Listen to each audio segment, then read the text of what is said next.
first question is very easy question. Yesterday we discussed the same concept. Okay, if you remember, I think you know the answer. After parotidectomy, a patient complains of loss of cutaneous sensation while shaving over the skin, covering the parotid region and the angle of mandible.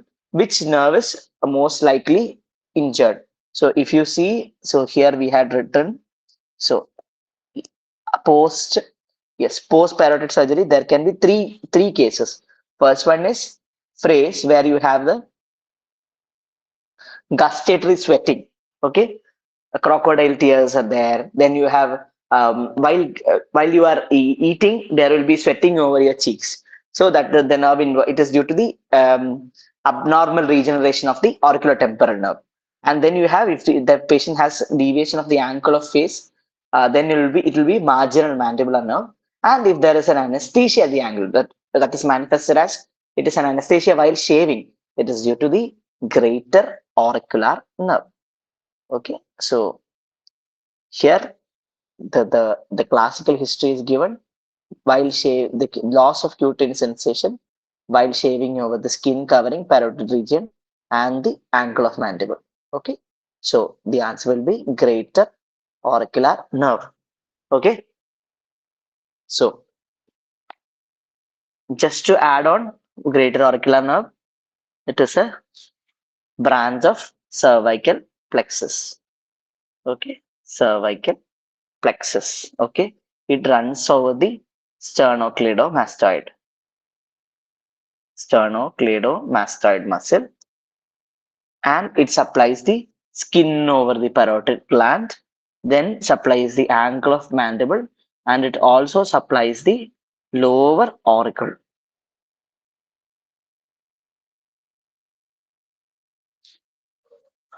Okay,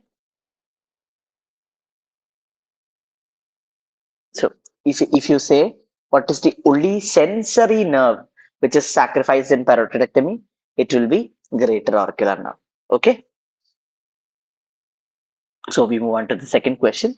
65-year-old man with a history of right-sided stroke undergoing neurological examination has spastic left arm. Okay, so there is a hypertonia, which is classically spasticity. When the physician attempts to passively extend the elbow, there is initial strong resistance from the biceps. As the physician applies more sustained force, the resistance suddenly melts away, allowing the arm to extend easily. This clasp-knife phenomenon is primarily mediated by the activation of which sensory receptor? Okay, so this question we made it in such a way that you will understand we are talking about clasp-knife phenomenon. Okay, so they are ideally telling what is the sensory receptor for tension. Okay, they're asking about tension and not stretch. Okay, they are asking about tension. Primarily, they are asking about tension.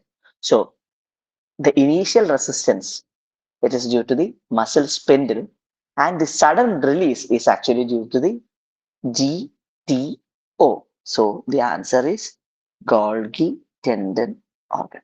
GTO. The GTO it helps in muscle tension. Okay.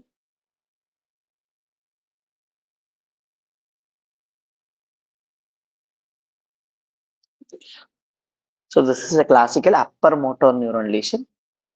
Okay. You know that you'll get spasticity, hypertonia. Spasticity is the velocity dependent increase in tone. Okay.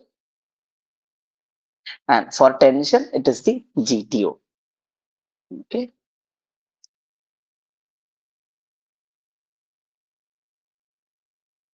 Now moving on to question number 3. So question number 3, it is about clear cell RCC. Okay. The question is clearly about clear cell RCC.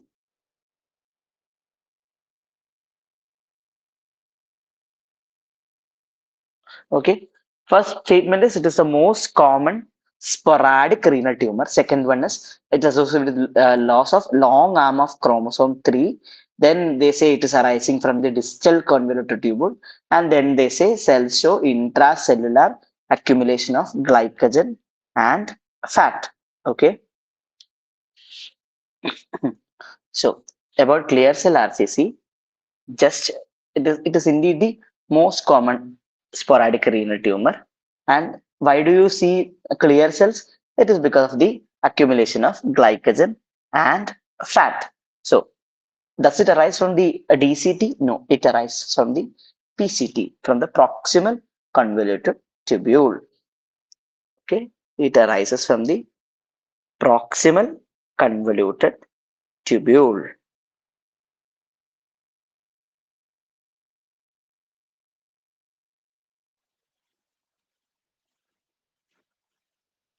Okay, then is it due to the loss of long arm?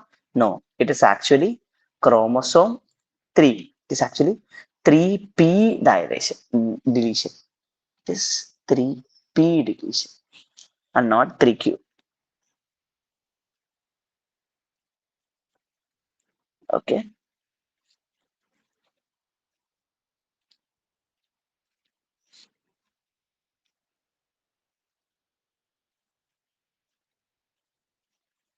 So the answer will be 1 and 4.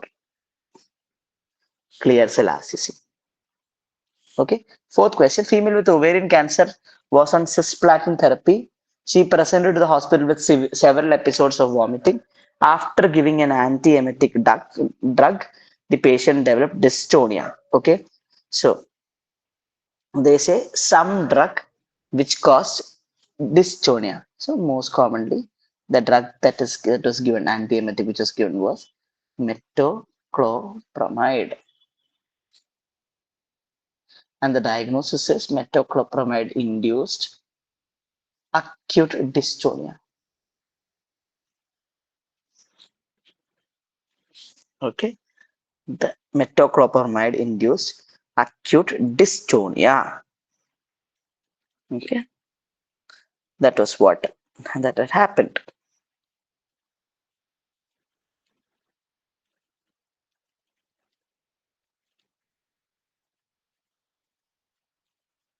Okay, now just a small idea about anti-emetic drugs. Anti-emetic drugs are actually a very small area, and there are a lot of questions asked from this same area. Okay, so anti-emetic drugs. My first point you need to know is which is the drug of choice for motion sickness. They ask this every year. Which is the drug of choice for motion sickness? Can somebody tell me very fast, please?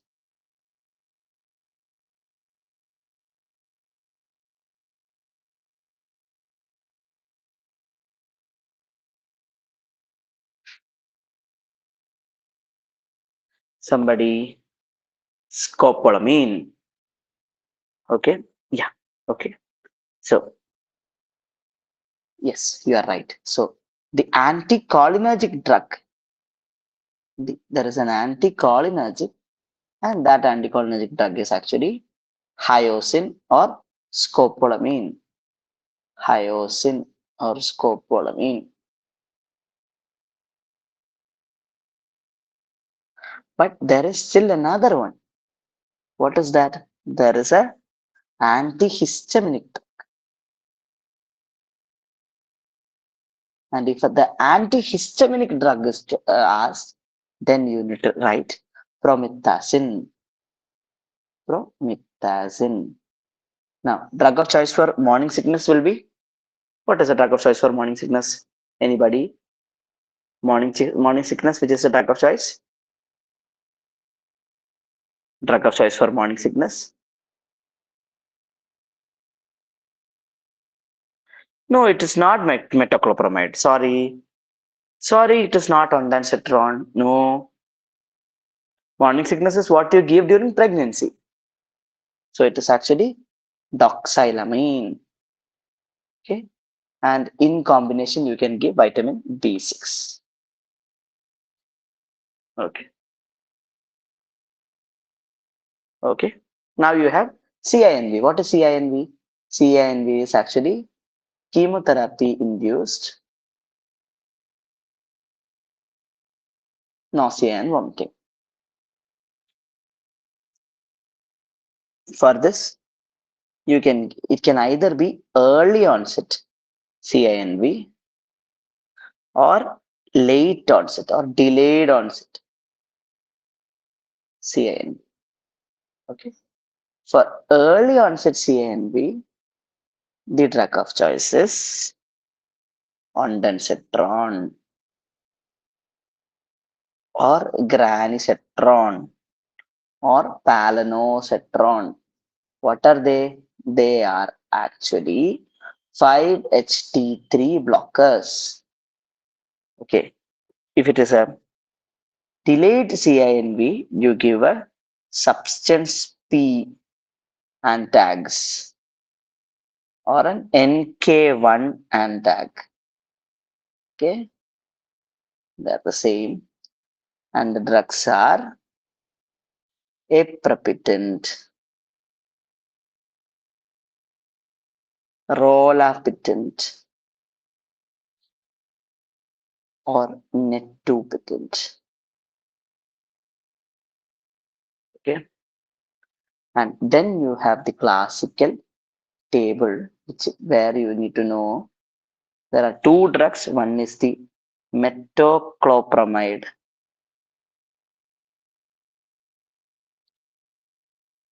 and you have domperidone. So this table is very important. Okay, metoclopramide versus domperidone.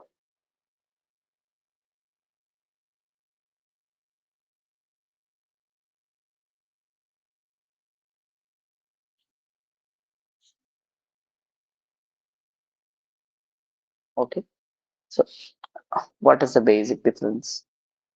Basic difference. Metoclopramide crosses BBB. Sorry, it crosses BBB.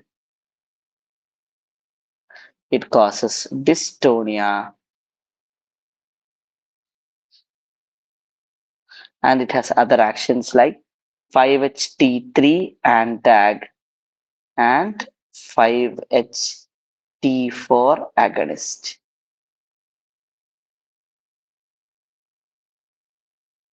Okay, whereas here domperidone nothing. And what is the class of drug here? The class of drug is they are D2 antags. Okay, and another point you need to know is domperidone is the drug of choice for levodopa induced vomiting.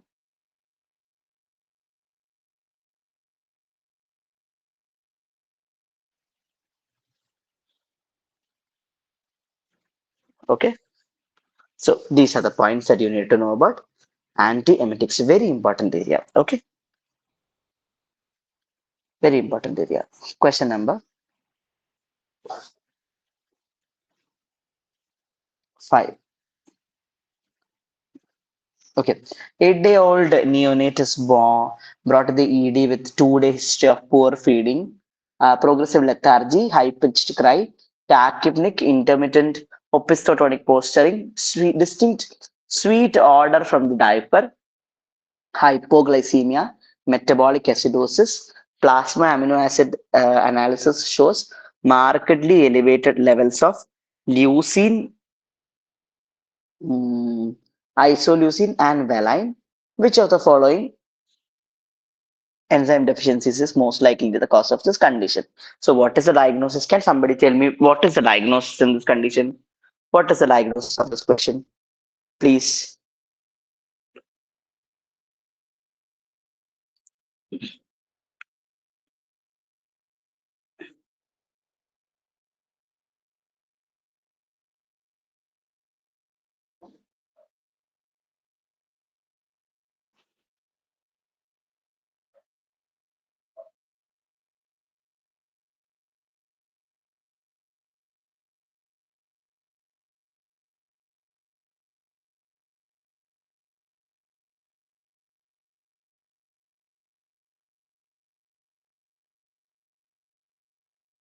Anybody, please tell me the diagnosis.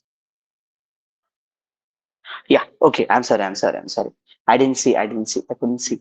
So yeah, the diagnosis is actually MSUD, maple syrup urine disease. Okay. So it is a disease of the.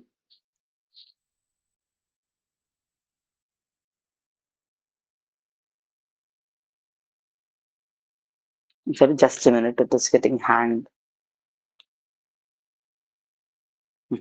So so MSUD and the enzyme deficiencies branched chain alpha keto acid dehydrogenase. Okay. So there is in MSUD there is defective carboxylation. Carboxylation. So that is what happens in MSUD. There will be defective carboxylation. Okay.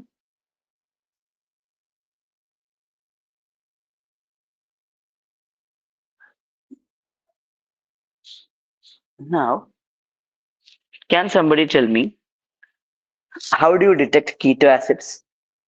How do you detect keto acids?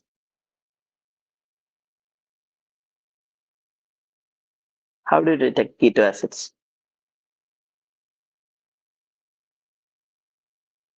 How do you detect keto acids?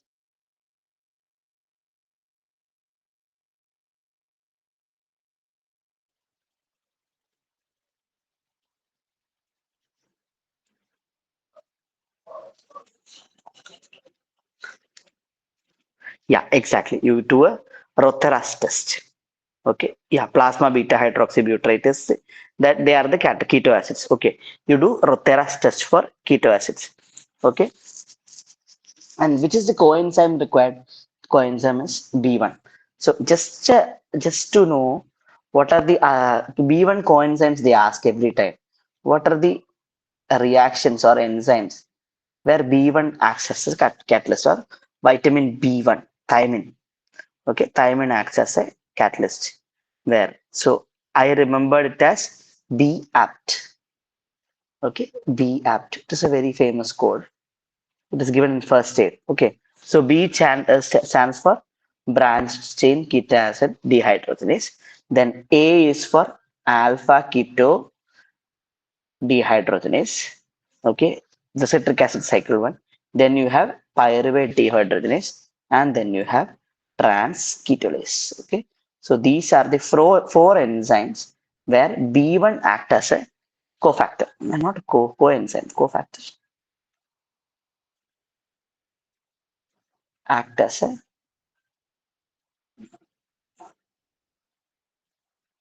in B act.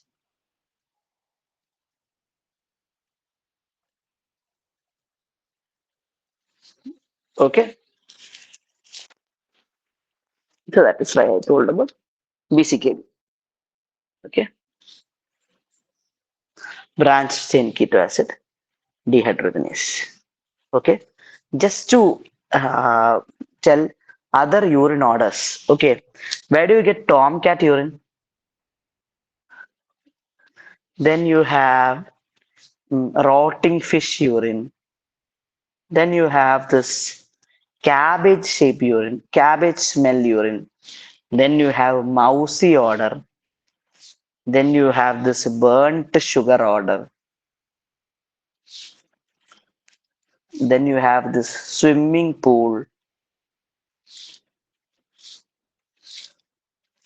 Then you have this sweaty feet or cheesy odor. Okay, so they very important, very easy. Okay, so you get a tomcat urine is seen in carboxylase deficiencies. Carboxylase. Okay, rotting fish urine is seen in trimethyl aminuria. Cabbage smell urine is seen in type 1 tyrosinemia. Mousy odor you get in phenylketonuria. Burnt sugar you get in MSUD. Okay. Swimming pool urine you get in Hawkinsuria. And in the end, you get a sweaty feet or cheesy odor in isovaleric acidemia. Okay, very important. Okay, question number 6. A forensic team is, I think we need to go fast. So next 5 questions we go very fast. Okay. Um, so the diagnosis of actually hypothermia. What is the history? The history is of paradoxical undressing. The Okay.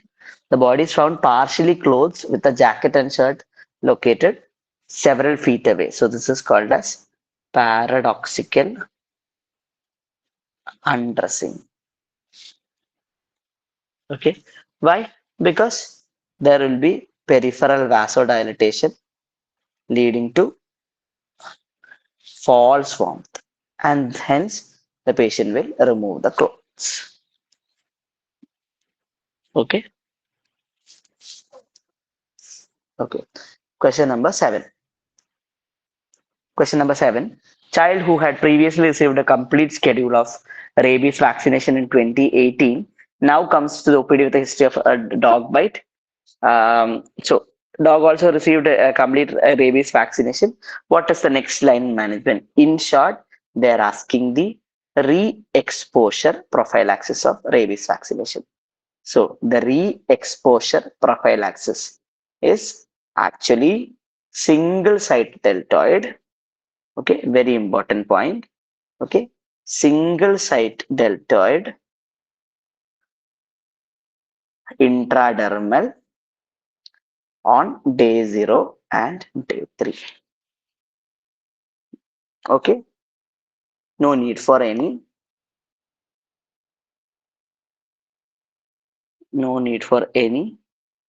immunoglobulins. Okay, single site. Next question is 62-year-old woman presents with recurrent brief episodes. So we know this question. Yesterday we discussed, or day before, which is just the manner. So what is this therapeutic manner used? It is the Epley's manner. Okay, it is the Epley's manner. Okay, the other manner is called as Simmons manner.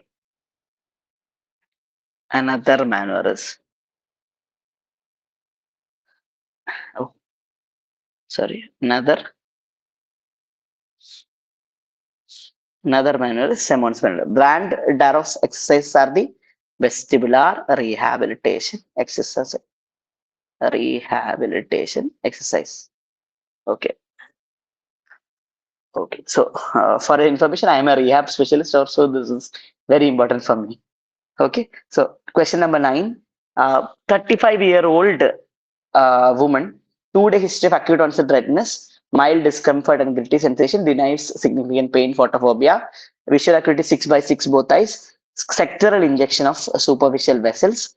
To aid diagnosis, 2.5% phenylephrine is instilled, and the red eye gets relieved. Okay, so why?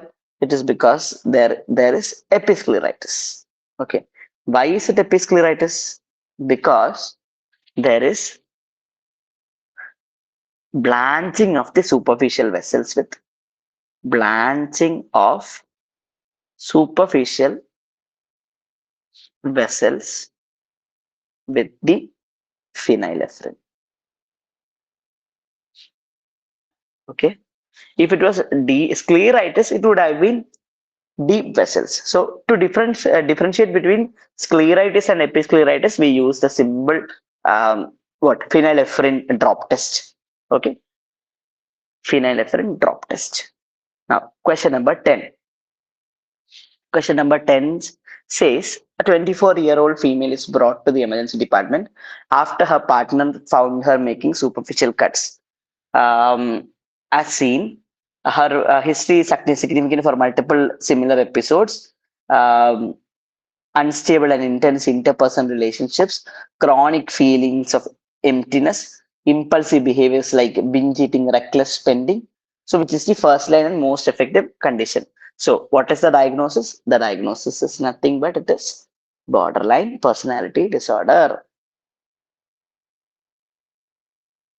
It is a borderline personality disorder.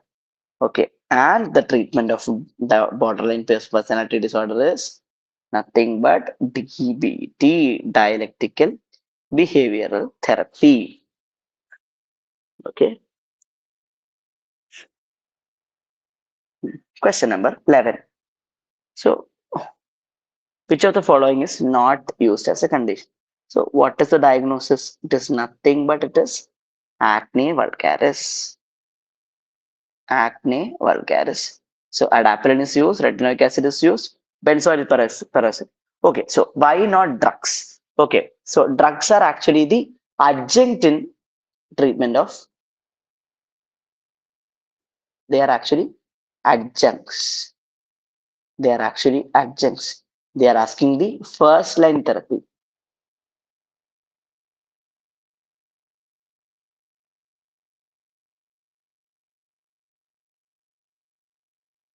And most effective long-term management.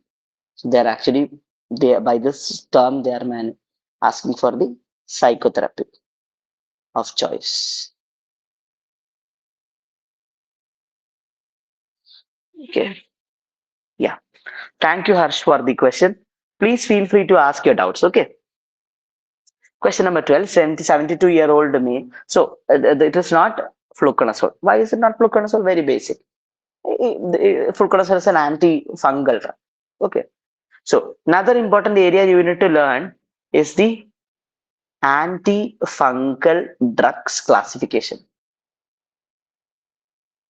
Okay. Classes. Okay, they ask one question from this area. Okay, I remembered it as amphotericin is, I remembered it as amportericin because it creates pores. Okay, then you have azoles. They ask what are the topical azoles, which are the azoles available as nail lacquer. Okay, there are a lot of questions from the um, antifungal area. Okay, antifungal drugs. Okay, so very important area. Please do revise. 72-year-old male on long-term warfarin therapy, AF, multiple large echo. So this is nothing but it is warfarin toxicity. Okay, they're asking warfarin toxicity with increased INR. Okay, so now they are asking which is the vitamin excess which causes this presentation. So it is actually vitamin E. Vitamin E excess causes vitamin K inhibition. So vitamin E increase, excess causes vitamin K inhibition, and hence there will be increase in INR. Okay.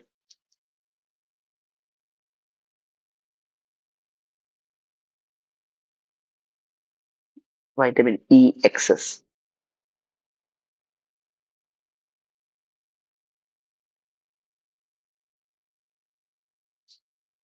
Okay. Next question. Question number 13.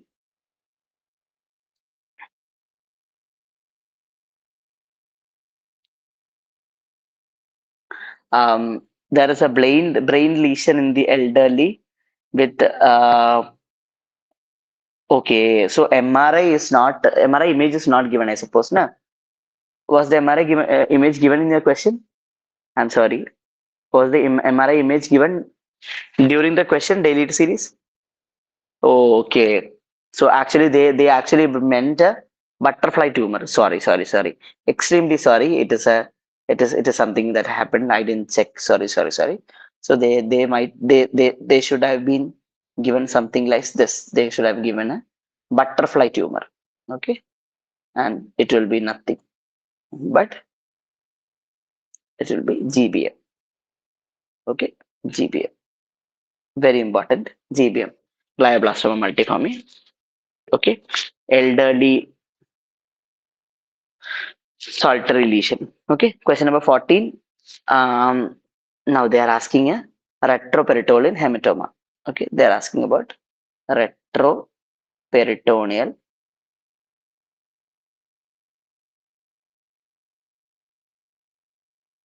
hematoma. So, retroperitoneal hematoma, what are the um, management plan of retroperitoneal hematoma? So,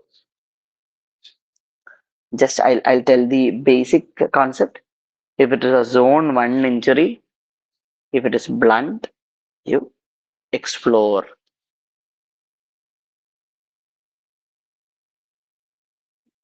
Explore. If it is a zone 3 injury,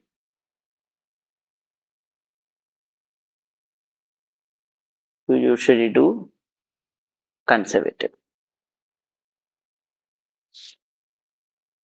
Okay.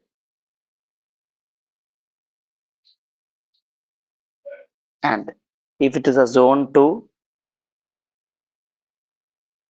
and penetrating, then explore.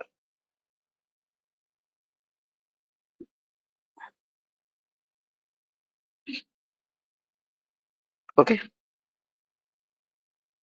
Moving on to question number 15. Okay. 30-year-old female presents with diffuse thyroid swelling, sorry. TSH elevated, post HPE showed intense lymphocytic infiltration with Hertel cell change. Okay. Very frequently asked common question. Intense lymphocytic infiltration and Hertel cells. So, what is the most common diagnosis? It is actually the autoimmune destruction of the thyroid gland. There is autoimmune thyroid gland destruction seen in Hashimoto's thyroiditis. Okay. If it was grave, they would have told it is a hyperthyroid picture and the TSH level will be characteristically low. Follicular carcinoma usually presents at a solitary node. Okay. Medullary thyroid carcinoma, there will be evidence of hypercalcemia and calcitonin. Okay, the marker. Okay. Question number 16. As a 45-year-old G3P3 presents with 4 months history of irregular, heavy, prolonged menstrual bleeding. Cycles previously regular, now unpredictable, 2 to 3 weeks, lasting for 10 to 15 days. TVS, endometrial thickness is 16 mm, no focal lesions, endometrial biopsy, proliferative endometrium with no evidence of hyperplasia or malignancy. What is the most appropriate next step in the management for this patient? Okay, so they are telling a DUB. Okay, DUB with thick. Okay, they are giving DUB, history of DUB.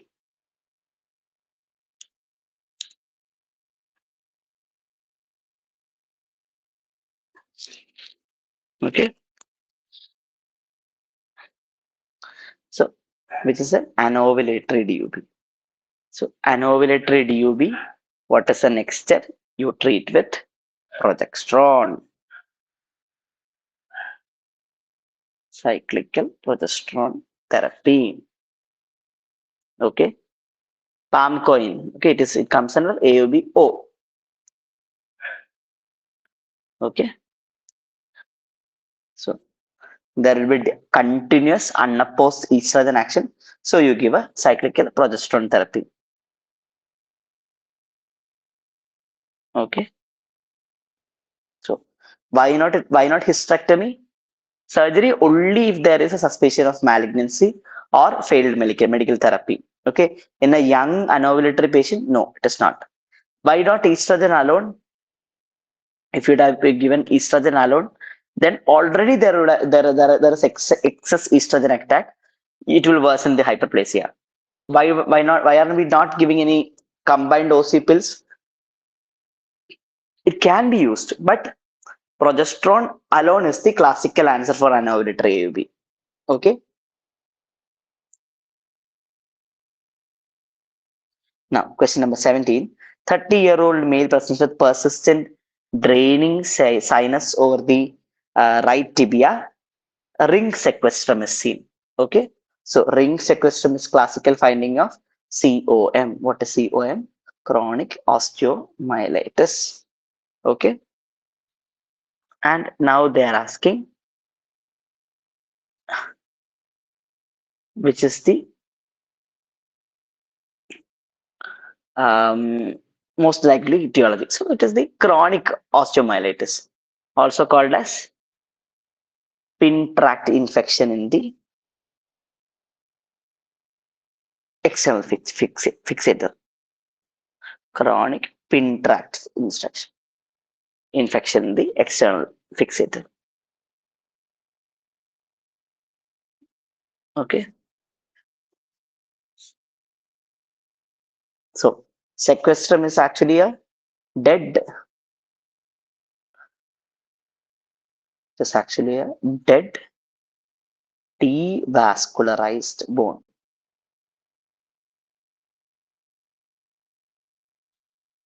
Okay, and it can act as a nidus of infection. So, what is an involucrum? What would be an involucrum? Involucrum will be a new bone around the sequestrum. Excellent, excellent. Yes. What is a cloaca? It is a opening for the first drainage. Okay. Question number 18. Which of the following conditions increases the risk of recurrent febrile seizures?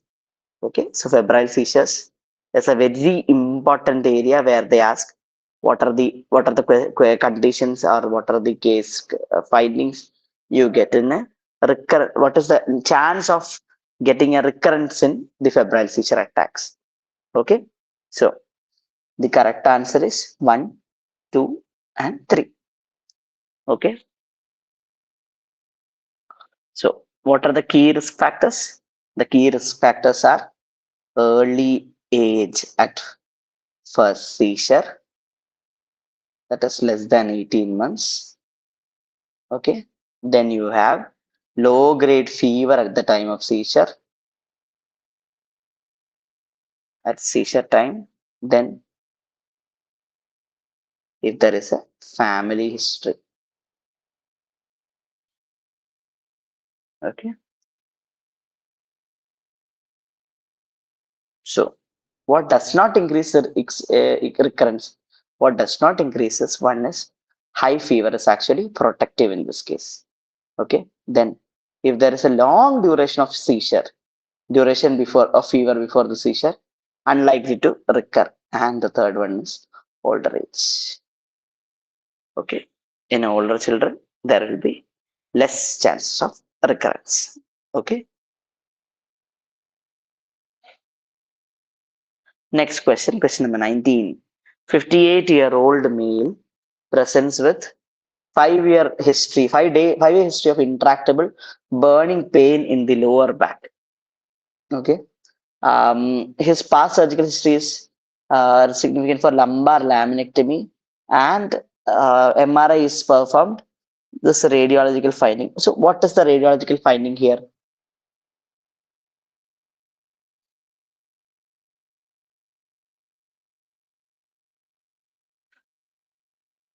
What is the radiological finding here?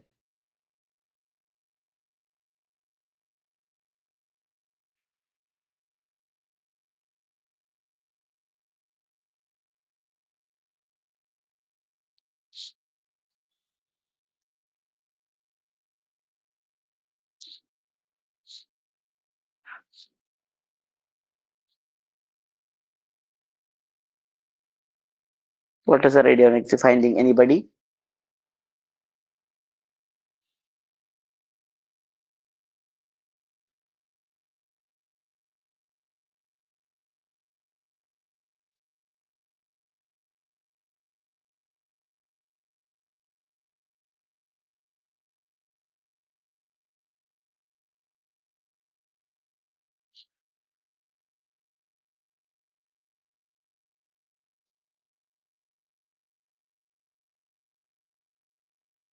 Where do you see? Can anybody tell me?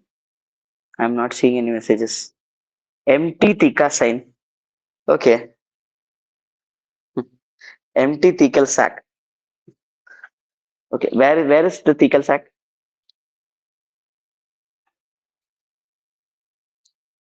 Is it here or is it here or is it here? One, two, three. Where is the empty thecal sac? One, two, or three. Where is it?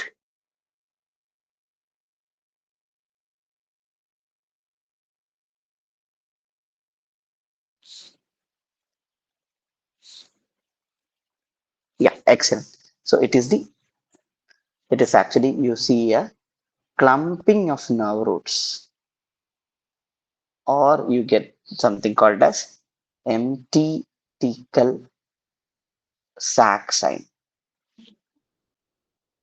or you get a central conglomeration. And this is classical of arachnoiditis. So it is a pure radiology question. Pure radiology question. Just go back and revise your lumbar spine MRI. Okay. So tethered cord syndrome is never post-surgical. It is actually a congenital condition. To see in children. Okay. And the last question.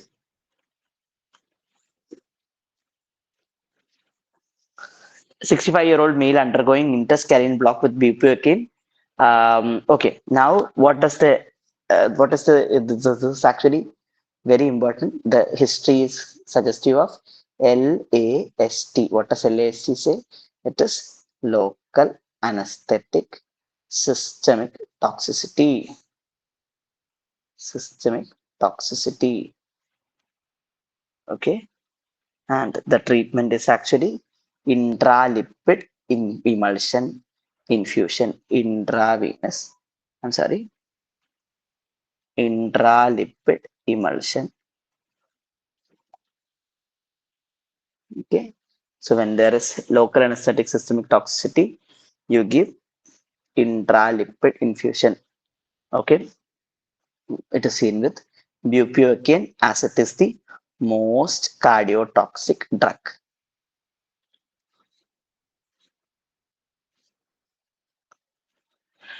Basic mechanism of all sodium all I'm sorry, basic mechanism of all local anesthetics are sodium channel blockade.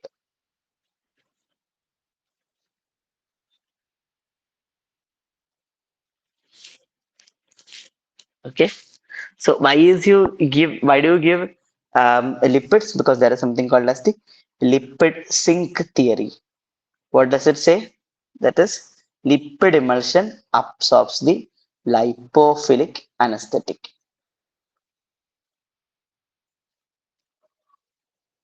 Absorbed by lipid. Okay, that is why you give lipids.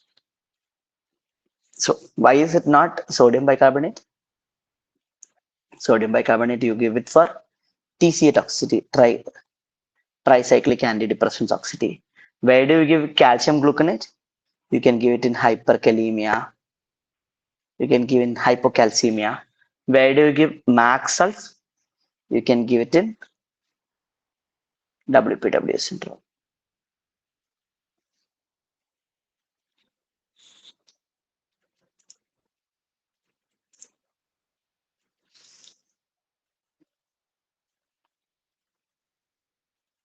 Okay.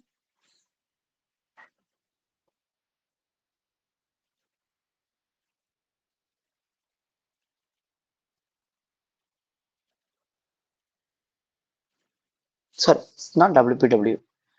Torsades is the point. I'm sorry. Okay, torsade point.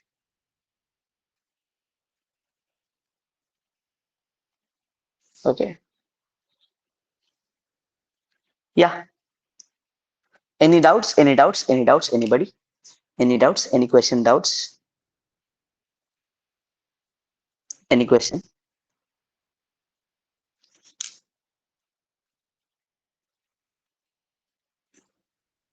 Any question? Okay. So that is it, guys. Thank you. Good night.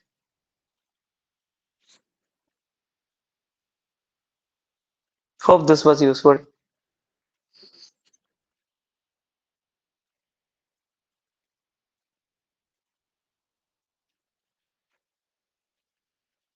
Thank you. Good night.